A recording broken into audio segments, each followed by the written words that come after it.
E aí pessoal, tudo bem com vocês? Bom, falta alguns meses para o verão, né, Diogo? E com certeza o pessoal está pensando em fazer um projetinho.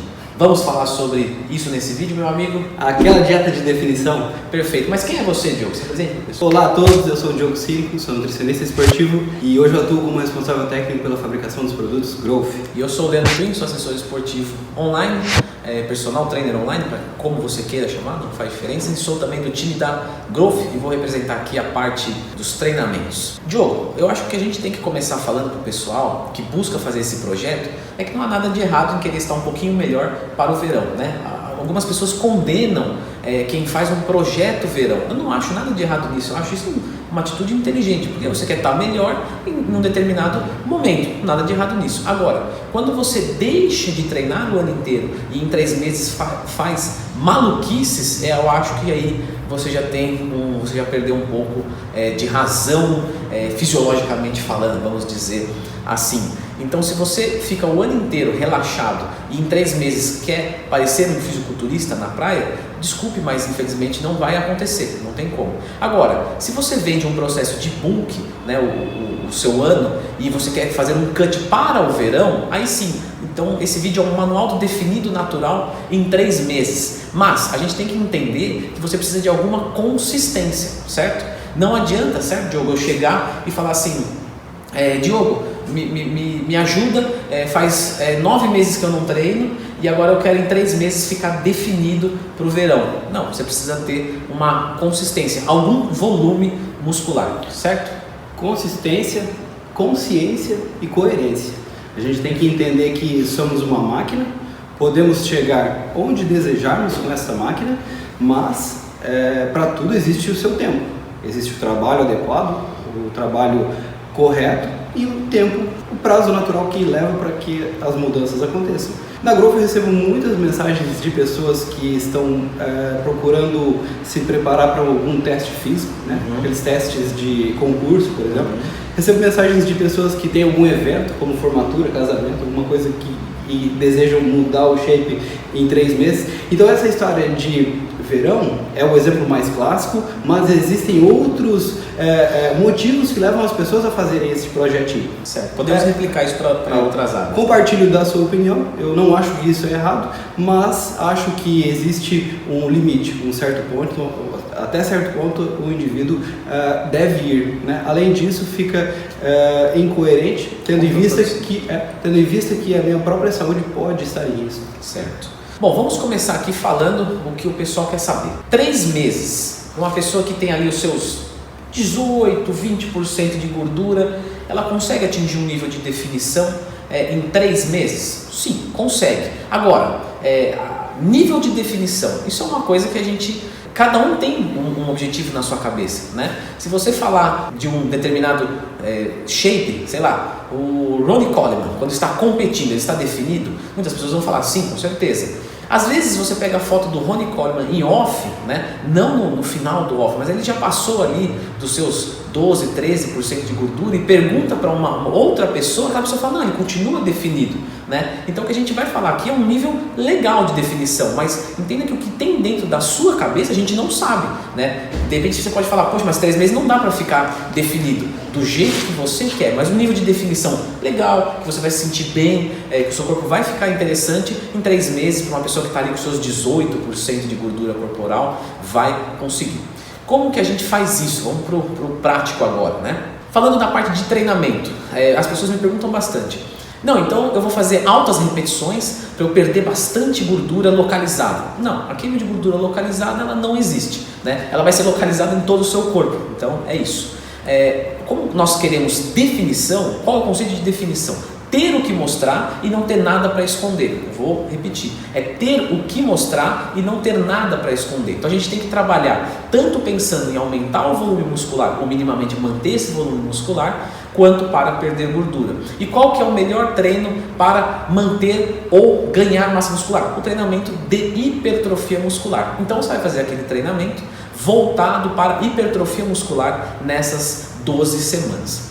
Conciliando a isso, nós vamos fazer os aeróbicos, porque os aeróbicos vão ajudar na perda de gordura corporal, além das adaptações crônicas funcionais que esse exercício promove, como melhora de sensibilidade à insulina ou o próprio EPOC, que já é um efeito mais, vamos dizer assim, de certa forma, é tardio, mas ainda é agudo nessa comparação que eu estou fazendo. Então, treinamento para hipertrofia muscular e aeróbicos. Particularmente eu recomendo que esses aeróbicos sejam colocados aos poucos, sempre numa crescente, porque o nosso metabolismo tende a se regular para baixo quando a gente enfrenta uma perda de gordura corporal, porque para ele não é interessante. Quando você está perdendo gordura corporal, para o seu corpo você está indo a favor da morte, e com certeza ele não vai permitir isso, né? E ele vai desenvolver mecanismos autorregulatórios para parar essa perda de gordura corporal, de peso. Então, comece, por exemplo, com 10 minutos diariamente e termine, por exemplo, com 60 minutos diariamente, né? Faça uma pirâmide crescente dos seus aeróbicos, certo? Parte de treinamento é basicamente isso. Agora, de nada vai adiantar você fazer tudo isso se você não seguir as dicas do Diogo. Por favor, Diogo. Em primeiro plano, é interessante a gente compreender. Eu gosto sempre de fazer uma comparação, né? É o seguinte, eu gosto de comparar nosso corpo com uma máquina, com um carro. Para eu poder reduzir peso, para eu poder reduzir gorduras, eu preciso colocar menos combustível nesse carro do que ele gasta. Somente com o déficit calórico eu vou fazer com que a minha via metabólica se adapte e busque nas gorduras a energia que não foi oferecida via dieta, certo? Então, a premissa para uma dieta de definição, quando estamos buscando a redução de massa gorda, é o déficit calórico. Mas podemos entender também que a definição, como você mesmo falou, é ter o que mostrar e sem ter nada na frente, nada escondendo. Se eu tenho um indivíduo que está começando agora e que tem um percentual de gordura baixo, ele pode começar a definição com aumento de massa muscular, com treino de hipertrofia e com dieta de hipertrofia. Porque ele não tem nada escondendo, né? Ele não tem uma camada gordurosa e ele tem chance aí, então de expandir o volume muscular. Vamos pegar, a partir do princípio que esse indivíduo está buscando redução de gorduras. Eu gosto sempre de citar um médico pesquisador argentino chamado Pedro Escudeiro. Na década de 30, Pedro Escudeiro escreveu 4 leis que regem a nutrição até hoje. Quantidade, qualidade, harmonia e adequação. Independente se você é um velocista, independente se você é um patinador, independente se você é um nadador ou se você é um indivíduo sedentário. Essas 4 leis regem o contexto alimentar de todos os indivíduos. Para que eu possa reduzir peso, basta que eu proporcione um déficit calórico, comer menos do que eu gasto. Mas, se eu tiver uma dieta de baixa qualidade, ou se eu tiver uma dieta excessivamente restritiva, eu vou poder fazer com que o peso reduzido seja tecido muscular, provoca o catabolismo. Para que isso não aconteça, eu preciso me atentar à quantidade de energia que eu estou restringindo. Não podemos proporcionar um déficit tão grande ao ponto de restringir 1.000 calorias, 2.000 calorias, né? Proporcionar um déficit calórico aí de 15 a 20% ou 300 a 500 calorias diárias já apresentará resultados. Mas eu preciso entender que a qualidade daquilo que eu consumo via dieta é determinante na minha composição física. Se eu tiver uma dieta de baixa qualidade, o peso que eu reduzo tem mais chance de ser massa muscular. Agora, se eu tiver uma dieta de boa qualidade, esse peso reduzido tem mais chance de ser massa gorda. Então, bastante atenção ao fator qualidade, não somente aspecto dietético, quantidade. A gente vê muita quantidade nessa galera que fica tentando bater macro. Não é bem assim, pessoal. Se você tem uma dieta de baixa qualidade, você tende a produzir hormônios que irão limitar a redução da gordura. Já uma dieta com boa qualidade, você vai ter a ingestão de fibras, você vai ter ingestão de vitaminas, minerais, compostos bioativos e fitoquímicos. É um contexto dietético, é um contexto nutricional que favorece tanto o desempenho atlético na hora do exercício, quanto a recuperação desse tecido muscular depois do treinamento. E também favorece a via metabólica oxidativa das gorduras, que é nada mais nada menos do que utilizarmos as reservas energéticas e transformarmos em energia. Eu gosto muito de comparar a questão dos carboidratos. As pessoas, elas ainda tendem a achar que os carboidratos são os vilões. E aí a carbofobia, né? E aí as dietas low carb se multiplicam, né? Indiscriminadamente. O que acontece é que não existe nutriente que não deva ser consumido, né? Pouquíssimos são os casos em que uma metodologia dietética que exclui um dos grupos alimentares vai trazer excelentes resultados. São poucos os casos. Na maioria dos casos, uma dieta balanceada com oferta dos 3 macronutrientes, carboidrato, proteína e gordura, com a ingestão também adequada de micronutrientes e fitoquímicos, traz melhores resultados.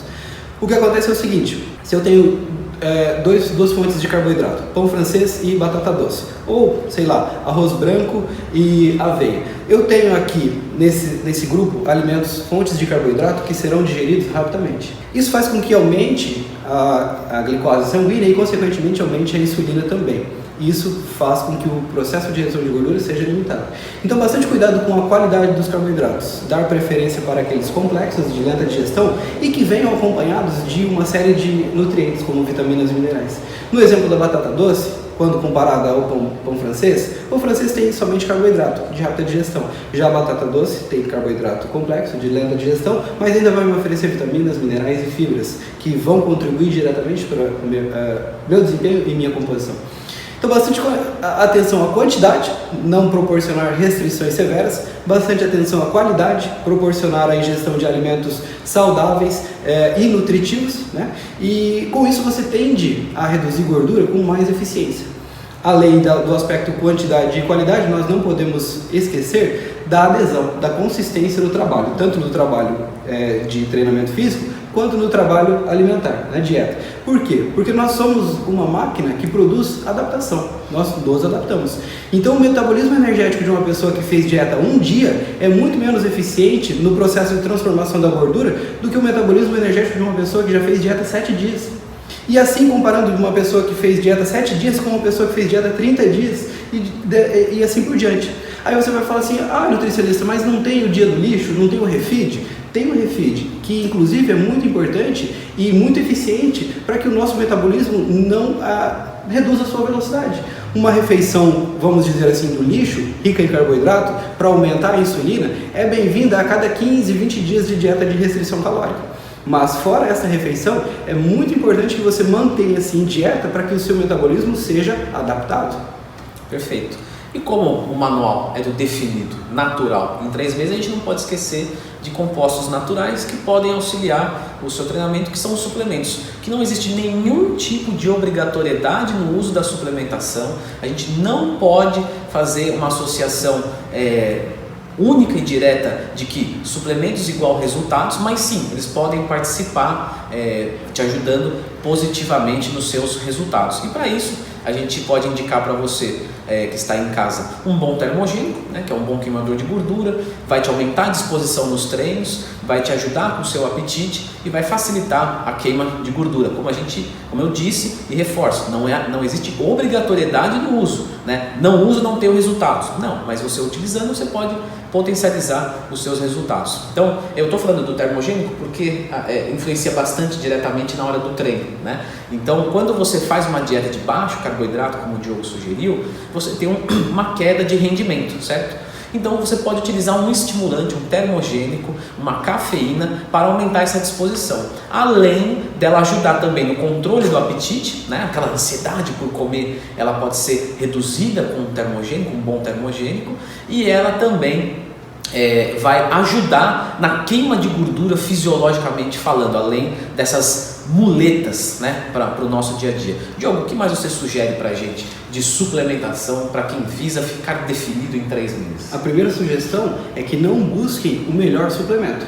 Não existe um melhor termogênico. As pessoas estão sempre em busca do melhor. Isso é uma ação natural minha como ser humano. Estou sempre em busca do melhor, estou sempre em busca do prazer, da facilidade, comodidade, praticidade. Isso é da natureza do ser humano. Mas a questão é que não existe um melhor suplemento, não existe um melhor termogênico. Assim como não existe um melhor método de treino e assim também como não existe um melhor método de dieta. Cada indivíduo pode ter uma resposta diferente, uma resposta específica ao mesmo produto. A cafeína que você citou é um exemplo muito clássico dessas respostas diferentes. Por quê? Porque eu posso ter um indivíduo que pesa 100 quilos, mas não tolera bem o consumo de cafeína. Com 120, 210 miligramas de cafeína, ele já começa a ter sudorese, ele começa a ter dor de cabeça, começa com uma taquicardia, ele não responde bem à suplementação de cafeína. Ao passo que eu posso ter uma mulher de 50 a 60 quilos que consome uma cápsula de cafeína de 420 miligramas sem problema nenhum, responde muito bem. Então, as pessoas estão sempre em busca do melhor termogênico. Gente, termogênese nada mais é do que elevar a temperatura corporal e com isso aumentar o gasto calórico. Ok, então nós temos alguns termogênicos no mercado que possuem cafeína e alguns termogênicos que não possuem cafeína. E também aqueles intermediários que possuem uma quantidade mediana de cafeína. Nós poderíamos citar aqui, por exemplo, a própria cafeína, de 420 mg, de 210 mg. Ele é um excelente termogênico justamente por esse fator que você mencionou, que é a disposição, o aumento da força, a redução da percepção subjetiva ao esforço, a redução das dores durante o treino e, consequentemente, o aumento do desempenho atlético, além de fornecer a termogênese. Nós teríamos, por exemplo, o chá verde e o gengibre, né? Vamos falar do gengibre, então, porque o chá verde ele seria enquadrado como uma quantidade mediana de cafeína. Se você pegar 10 gramas de chá verde, você vai encontrar mais ou menos 60 mg de cafeína, que é algo quase como uma xícara de café expresso. O chá verde é um excelente termogênico, é uma excelente fonte de fitoquímicos, né? Principalmente por causa de um elemento chamado epigalocatequina galato, que é um excelente protetor das nossas células musculares. Ele melhora a recuperação muscular enquanto ele provoca a termogênese. Então, o chá verde seria um termogênico mediano em relação à cafeína, né? Mas teriam os outros efeitos que poderiam ser representados pela epigalocatequina.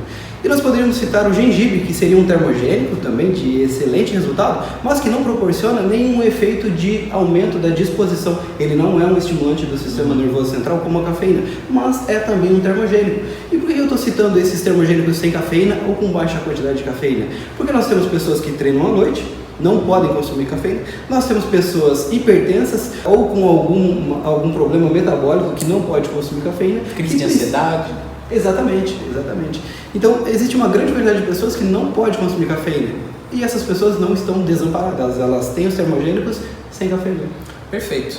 Não existe um caminho fácil, mas existe um caminho e foi o que a gente tentou trazer aqui para você de uma forma natural, de uma forma saudável, desde que você tenha uma boa consistência com os seus treinos, né, no seu histórico de treino seja bom de uma forma geral. Acredito que se esse vídeo te acrescentou de alguma maneira e você puder clicar no gostei, a gente vai ficar bastante contente com isso, porque isso quer dizer, é o nosso termômetro para saber que acertamos, né? E quando acertamos, ficamos muito contentes. Então a gente pede essa colaboração. Se não gostou, também fique à vontade para escrever aqui nos comentários: não gostei por causa disso. O que você quer ver aqui no canal da Growth Suplementos? O que você quer ver eu e o Diogo falando? Por favor, coloque aqui nos comentários, que será um prazer atender todos vocês. Estamos aqui representando uma empresa, uma indústria de suplementos, mas nem por isso estamos sendo tendenciosos. Não estamos falando que o consumo deve ser indiscriminado, muito pelo contrário. Nós pregamos o consumo consciente de suplemento, né? E é importante lembrar sempre que o trabalho vai ser conseguido com treino, dieta e descanso, né? É a tríade do atleta. Bom, é isso. Um grande abraço, bons treinos e juízo nesse verão. Grande abraço, gente. Façam boas refeições e bons treinos.